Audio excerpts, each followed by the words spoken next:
One man, one desire. What's going on, people? This is BMonstrosity here, aka BMon the Love Doctor, and I want to talk to y'all about y'all's love life. Yes, sir, y'all's love life. Now, a lot of people have done a video like this, you know, relationship-related videos. Like, well, the one I could think of right off the top is Woody's gamer tag. But you know, a lot of people in this YouTube game will just steal people's ideas without giving any credit. So I am also not giving any credit. So this is not Woody's gamer tag idea. This is my idea. So here we go.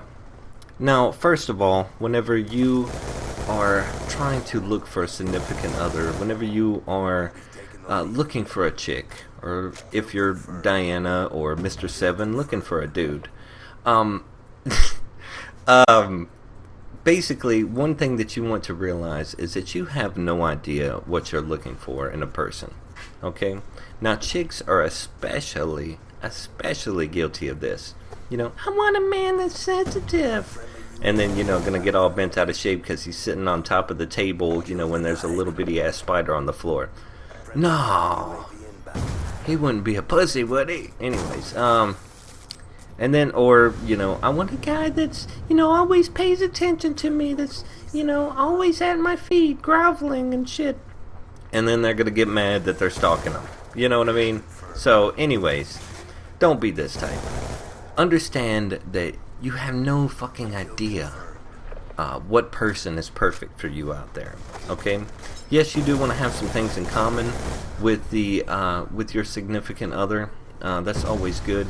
But it doesn't have to be everything. Now, I'll give you an example, okay? Now, say that you love cheesecake, like myself. I love cheesecake. And you are with a significant other that also loves cheesecake, okay? Now, you wake up one morning, you're looking in the fridge, you're like, man, I'm really craving a slice of cheesecake. You look in the fridge, it's all gone. Next thing you know, you're in jail because you had to murder the bitch. Okay, it's not a good way to go. It's not a good way to go. Now, if you look at it this way, if she does not have something in common with you, say she likes cottage cheese, for example, and you like cheesecake, whenever you open the fridge, you find that all the cottage cheese is gone, and you are not so mad. You see what I'm saying? Sometimes opposites do attract, okay? But I'm getting off of the premise here, because basically I just want to say a lot of people look for love in the wrong places. I knew this guy. He could not find a girlfriend for the life of him. But what was he doing? He was going out to nightclubs every Friday, Saturday night, looking for love at nightclubs. You know, I think you'd probably have a better shot looking for love at a strip club. You know, you're not going to find the perfect person for you at a damn nightclub or a strip club or things like this, okay? Now, especially whenever you put in the values that you want in a person. You know, people are going out to the nightclubs just to have fun. That's it. Maybe one night fling, stuff like this. So it's not a good place for you to look for a significant other. Now, where should you look for a significant other? Well, it depends what you like doing.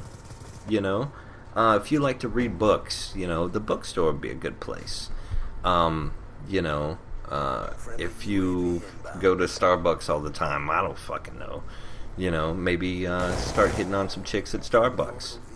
You know, just basically whatever you enjoy doing, go to places that also people enjoy doing that and talk to people. And that's another thing too, you know, you have to get up the gumption, you have to get up the balls to actually talk to chicks or talk to a guy. And it's not really that difficult, you know, as long as you don't make up stupid ass fucking pickup lines and shit like that. You just come across the way that you normally are. I'm sure that women all the time in places get hit on, and they understand the difference between I guess arrogant fools and real people. Okay, so whenever you go and you talk to a lady or talk to a chick or talk to a dude or whatever it is, you know, be sure just to be yourself. You know, don't make up a persona, because that will end up biting you in the ass in the long run. Okay? So now, say that you finally do find a chick, okay, and she's cool, and you found her in the right places, you know, she's got a right frame of mind. You know, once you get into that relationship, you want to remember a few things. Okay, first of all, a little bit of space is good. You know, you don't have to be on top of them all the time, neither literally or figuratively. Although a good sex life will cement a relationship, but that's on a different subject. You don't have to be around them all the time. You know, it's said in the past that absence makes the heart grow fonder, and it is very true. Now, I've been married for 11 years, and my wife is actually at the beach right now, and I'm kind of glad about that, because we get to air out our relationship. We get to spend time away from one another, so that way when she comes back, I'm gonna miss her, you know? I'm gonna be excited to see her again, because normally I see her every freaking day at every time of the day because I work from the house. So a little bit of distance is good, and it's like people have said in the past too also. You want to make people, well, let's look at it as a YouTube point of view, okay? Whenever you do a video, you want to make people want to come back. So in order to do that, you can't have like a 30-minute long video. You can't have like, you know, 45-minute long video, because by the time people watch the whole thing, if they even do watch the whole thing, they're not going to want to see you again for a while. So don't overstay your welcome. Have a little distance. Spread your wings a little bit, and you'll be a lot better in the long run. Okay? Now, tips to making a relationship successful. It's all about compromise. Okay? You're not going to agree on everything at all times. You have to give a little bit. If you're one of these type of people that are real stubborn and your way is the right way all the time, you are going to end up getting divorced. You're going to end up getting broken up with your significant other.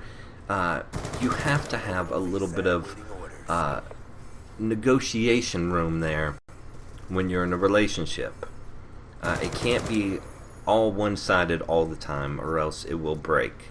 Okay? Now, another thing too, you know, just remember to appreciate your significant other.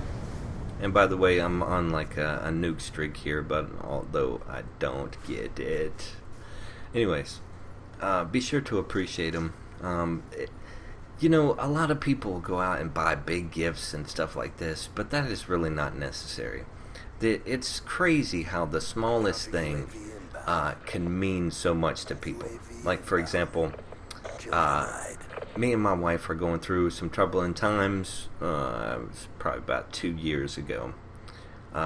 You know, and occasionally you do in relationships, you know. Whenever you've been with somebody for so long, you know, sometimes people get tired of one another. But we were going through some troubling times. And what I would do is I would just buy one single flower, and bring it to her.